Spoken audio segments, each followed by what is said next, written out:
محترم مسلمانانو خویندورونو د شوال په میاشت کې یو ډیره زیاته قیمتي وظیفه دا خلکه کوي او دې وظیفې ته محترمو د یو کال د خلکو انتظار وي چیرې د شوال دا میاشت به کله راځي او زه به کې دا وظیفه کله کومه یاد ساتئ محترمو دغه وظیفه د مال او دولت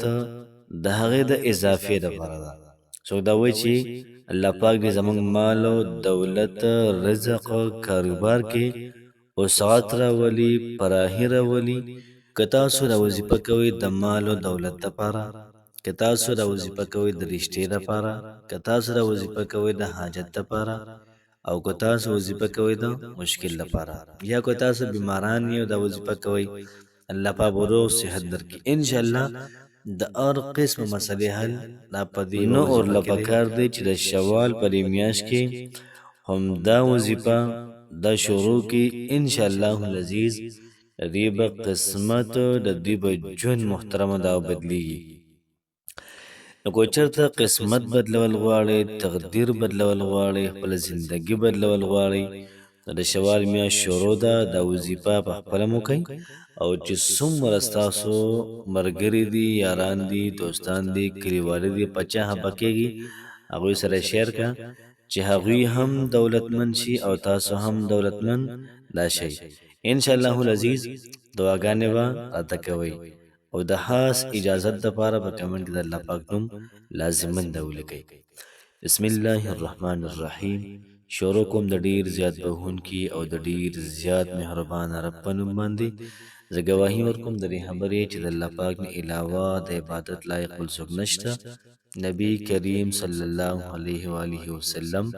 د الله پاک بنده او د الله پاک رسول دی نن چې محترمو زمونږ کوم وظیفه ده انتهایی مجربه ده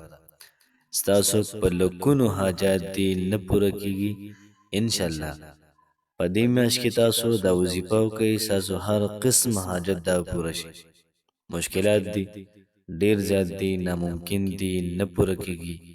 ذهن کې دا سره شته چې دا پوره شي انشاءالله العزیز الله پاک به د غیبونه داسې مدد وکړي چې ستاسو هر قسم مسله دا به ختمه کړي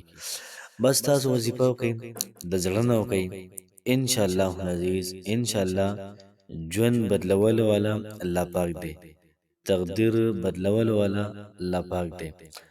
دغه رنګې زندګۍ کې سکون راوستل والا الله پاک دی الله پاک دې ستاسو په زندګو کې سکون راولي الله پاک دې ستاسو په زندګو کې آرام راولي راحت راولي څومره ستاسو حاجات دې الله پاک دې پوره کړي څومره مشکلات دې الله پاک دې ختم کړي څومره بیماران دې الله پاک دې له روغ صحت دا ورکړي محترمو کما وظیفه دا انتهایی مجربه ده انتهایی د کمال ده که تاسو هم دا غواړئ چې الله پاک دې موږ په دولت سره مالامال کړي نو همدا وظیفه ستاسو لپاره ده او دغه رنګې د ملګرو سره لازمن شریکه کوئ چې هغوی هم دا وظیفه وکړي د هغوی هم ژوند دا بدل شي محترمو نن چې کومه زموږ وظیفه ده د سورة الضحی والضحى واللیل اذا سجا د دې سورت یو آیت دی دغه آیت تاسو روزانه په دې طریقه باندې وایئ ترتیب به داسې شي چې یو شپېرې به درود شریف ووایئ یو شپېرې 21 ودې ویلي بیا به د هغې نه بعد ته د آیت یو سل یولس پېرې وي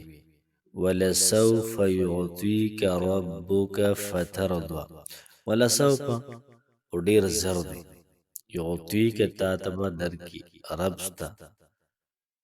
فترضی ته به راضي شي دومره څه به تعالی ستا رب درکړي چې ته به راضي شي نو که دا وظیفه د رشتې لپاره کې نو رشته به الله پاک درکوي ځکه چې الله پاک هغه څه درکړي چې ته به پرې راضي شي که ته کښېنه حاجت دپاره الله پاک به هغه څه وکړي چې ستا څنګ خوښوي چې ته به راضي شي مشکل دی نه ختمېږي دا وظیفه کې الله پاک به ستا دغه مشکل دا ختم کړي بیماري او دا وظیفه کې انشاءالله العزیز روغ صحت دا به الله پاک درکوي تا ته نو کوشش وکړئ په خپل هم دا وظیفه وکړئ ملګرو سره هم شیر کړئ د وظیفې ټایم دا 40 ورځې دی 40 ورځې تاسو به دا وظیفه کوئ روزانه دا وظیفه کوئ روزانه ترتیب به داسې شي چې تاسو به د ماسخوتن د مانځه نه بعد دا وظیفه کوئ. ټایم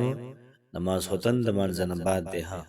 چې کله تاسو د ماسخوتن لمونځ وکړئ د هغې نه بعد دا وظیفه وکړئ، انشاءالله العزیز اثر به کوي او ډیر زیات اثر به کوي. الله پاک مو خوشحاله آباد ساته. السلام علیکم ورحمة الله وبرکاته.